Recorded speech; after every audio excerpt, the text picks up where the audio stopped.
दोस्तों नमस्कार। दोस्तों, मैं प्रदीप कुमार वर्मा प्रस्तुत कर रहा हूँ अपनी एक स्वरचित कहानी जिसका शीर्षक है उपहार।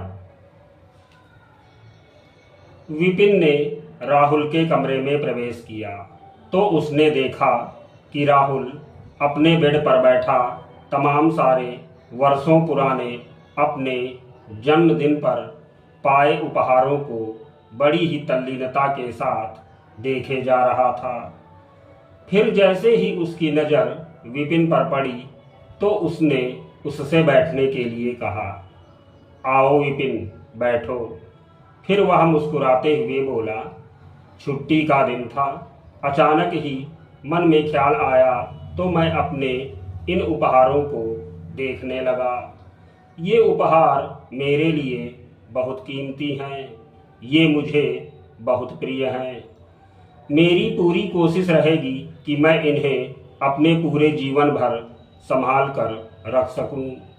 इन्हें देखकर पुराने दिनों की यादें ताज़ा हो जाती हैं।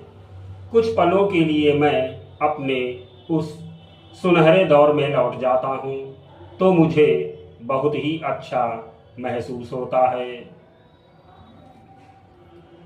फिर थोड़ा रुकने के बाद वह विपिन से बोला, खैर ये बताओ तुम यहाँ कैसे? बस यूं ही, अवकाश का दिन था, समय नहीं कट रहा था, सोचा तुम्हारे घर ही चलूं। काफ़ी दिनों से तुमसे मुलाकात भी नहीं हुई थी। तुमसे मुलाकात भी हो जाएगी, समय भी कट जाएगा। बहुत अच्छा किया, आओ फिर यहीं आओ, मेरे पास बैठो। मैं तुम्हें अपने मिले एक से बढ़कर एक उपहारों को दिखाता हूँ, राहुल ने कहा तो विपिन उसके पास आकर बैठ गया। फिर राहुल ने अपनी पत्नी को आवाज़ देकर उनसे चाय बना लाने के लिए कहा। इसके बाद राहुल ने विपिन को एक एक कर अपने जन्मदिन के तोहफे दिखाने शुरू किए। बहुत ही अच्छे व खूबसूरत तोहफे देखकर विपिन ने राहुल से कहा, यार तुम्हारे पास तो बहुत ही अच्छे व महंगे तोहफे हैं, मुझे बहुत ही पसंद आए। वाकई ये तो जीवन भर संभाल कर रखने वाले हैं।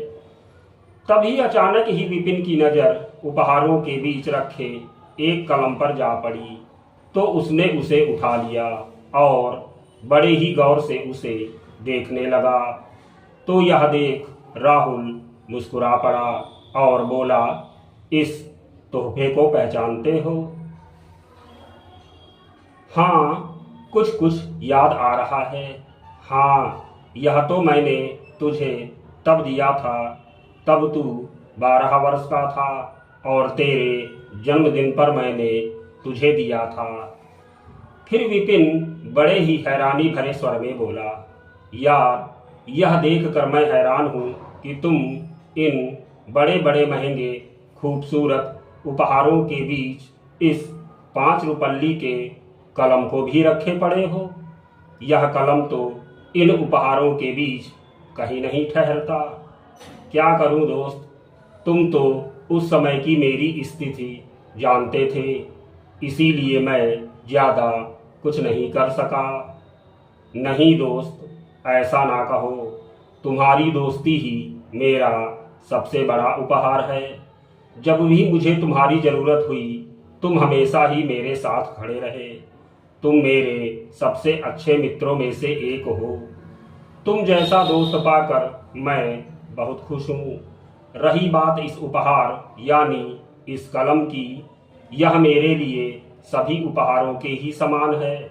जो दर्जा अन्य उपहारों का है वही दर्जा इस कलम का भी है। इसे भी सभी उपहारों की तरह बराबर का सम्मान मेरे द्वारा मिलता था और मिलता रहेगा। धन्यवाद।